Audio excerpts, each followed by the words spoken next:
Salut, bon, comme promis, la suite de Sword of Mana, exactement à l'endroit où on s'était arrêté tout à l'heure.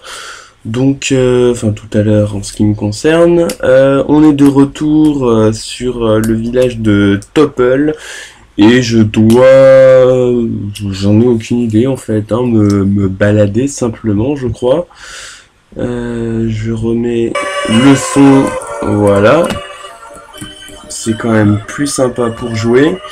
Alors, je sais plus du tout où est-ce que je dois aller. De toute façon, oula, waouh.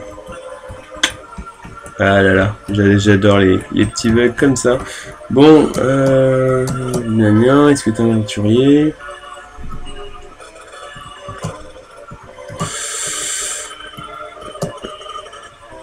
Ah, tiens. Je crois que ça vraiment c'est un détail qui ne me lassera jamais. Le coup de je te file une info sans en avoir l'air. C'est. Je sais pas, j'aime bien. Je trouve ça. Je trouve ça marrant.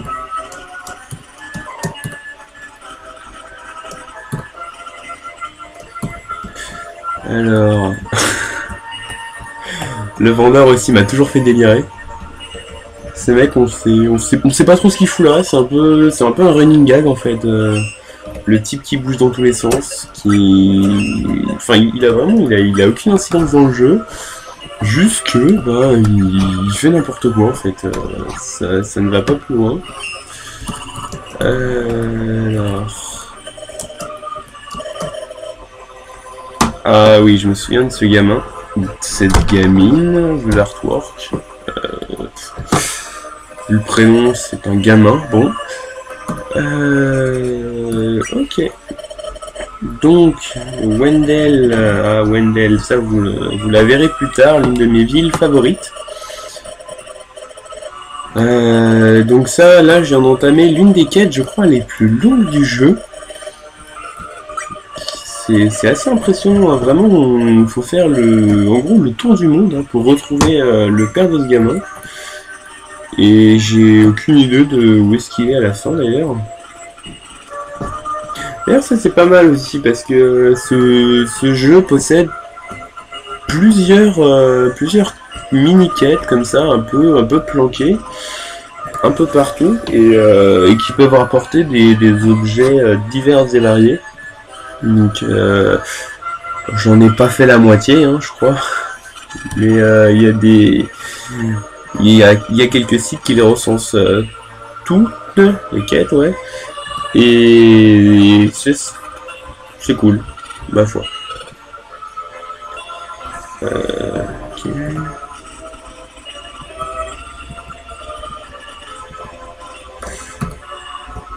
Bon. Il n'a pas besoin de me dire, ok. J'aime bien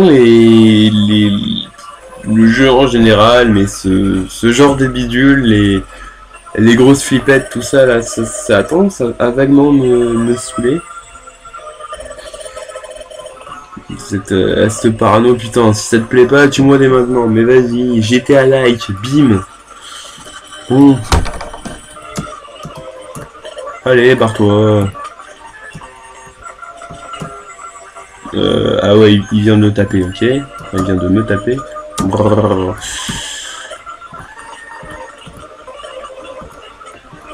Punaise, c'est vrai que ça cause, hein.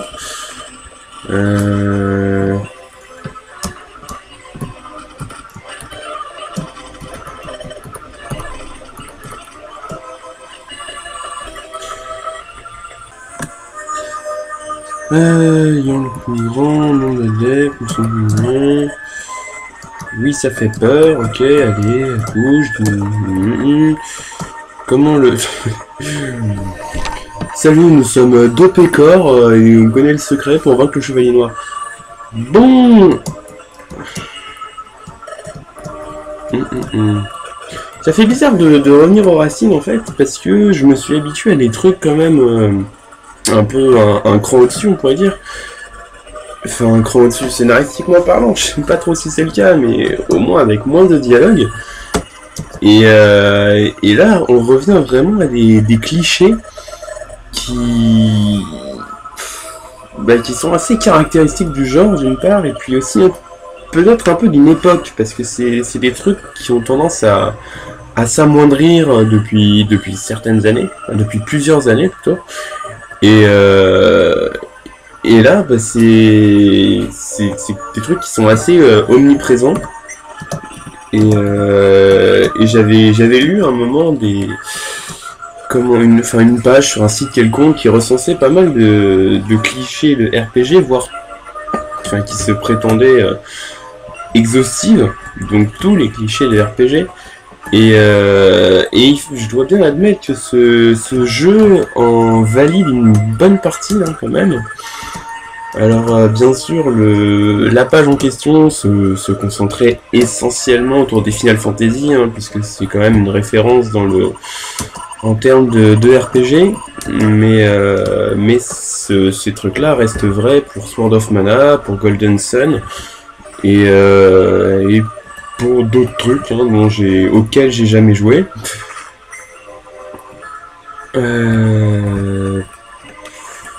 Là, il n'y a rien d'autre.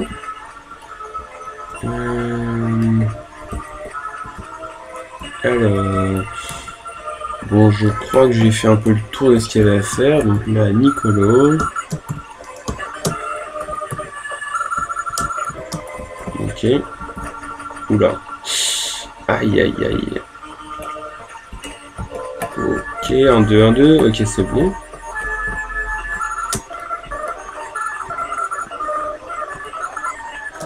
Ouais, je sais que c'est pas très pro l'amélioration, enfin l'accélération, je veux dire, de la vitesse de jeu, mais les dialogues me gonflent. Puis bon, ça fait quand même 4 ou 5 fois que je lis ce truc-là, puisque le jeu, je dirais pas que je l'ai fini beaucoup de fois, mais en tout cas, je l'ai recommencé beaucoup de fois. Beaucoup de fois, disais-je. Et au bout d'un moment, ça commence à gaver un petit peu.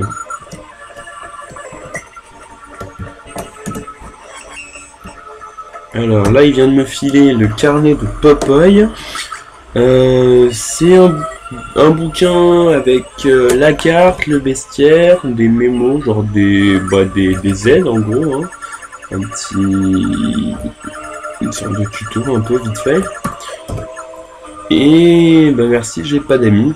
Voilà, c'est ce à quoi je faisais référence dans la vidéo précédente, tout au début, vers le début milieu même plutôt, en parlant des cartes d'invocation. C'est lié à cette histoire d'Amigo, et j'ai jamais su concrètement ce que c'était en fait, puisque je n'ai jamais eu d'Amigo. Donc là, je continue mon aventure, donc je quitte Topol pour aller vers... aller la crève. Hop. Il y a une histoire de timing un peu, si j'appuie avec un bon timing sur la touche A, voilà, ça fait un combo. Et c'est à peu près la seule notion de combo qu'il y aura dans ce jeu. En même temps, c'est un peu limité... par le nombre de touches, puisque B c'est courir, A c'est taper, et puis voilà. Un peu plus loin, on récupère quand même des sorts, et on finit par ramasser un nombre assez conséquent d'armes différentes. Donc ça c'est assez sympa, la variété des armes aussi, sachant qu'il y a dans ce jeu, on a donc là voilà, là j'ai que l'épée pour l'instant.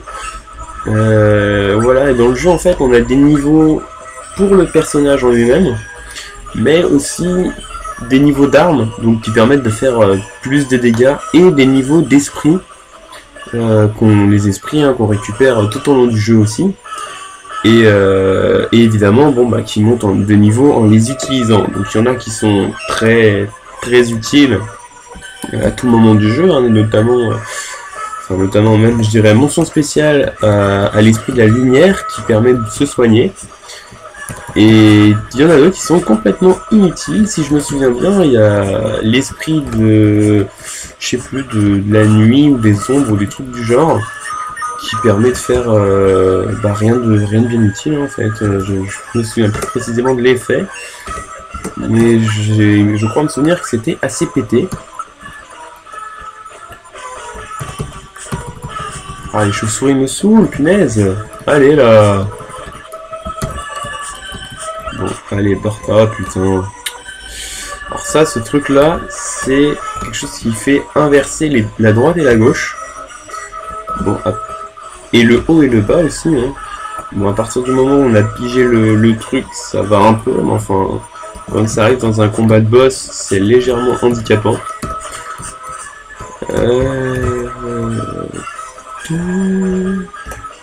J'aime beaucoup la musique d'ailleurs. Enfin, bien dynamique, je sais pas, bien comme il faut quoi. Tac, tac, tac. Yeah, niveau plus. Ah oui, tiens, un truc dont j'ai pas parlé encore, le système de niveau qui est bien en fait, hein. Comme beaucoup de trucs dans ce jeu, sans être un fanboy fini, je l'espère. Donc le système de niveau, en fait, il y a plusieurs classes disponibles. Donc guerrier, moine, magicien, sage, voleur et aléatoire. L'aléatoire sert a priori pas à grand chose. Enfin, je vais m'expliquer. L'aléatoire, c'est juste, il fait monter les stats au hasard. Et quand je dis qu'il sert pas à grand chose, c'est au niveau de l'arbre de classe. En gros, en faisant monter une classe, on peut, on finit par débloquer à certains paliers des compétences supplémentaires et des petits avantages en fait liés à cette classe. Et pouf. Non, je me perds complètement dans ce que je raconte. Oui, donc des avantages liés à cette classe, c'est ça. Et il y a des arbres de compétences, donc par exemple, si je monte que le guerrier, je vais finir avec des trucs qui vont me booster, je sais plus, ma compétence à l'épée par exemple, ma force, avoir un bonus de force.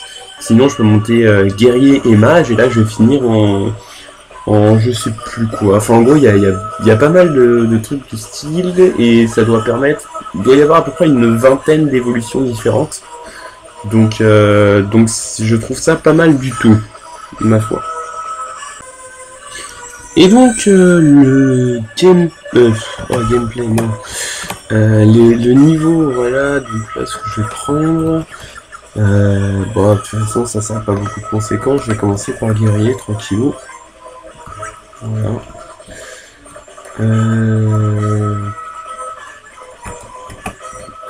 Petite sauvegarde en règle.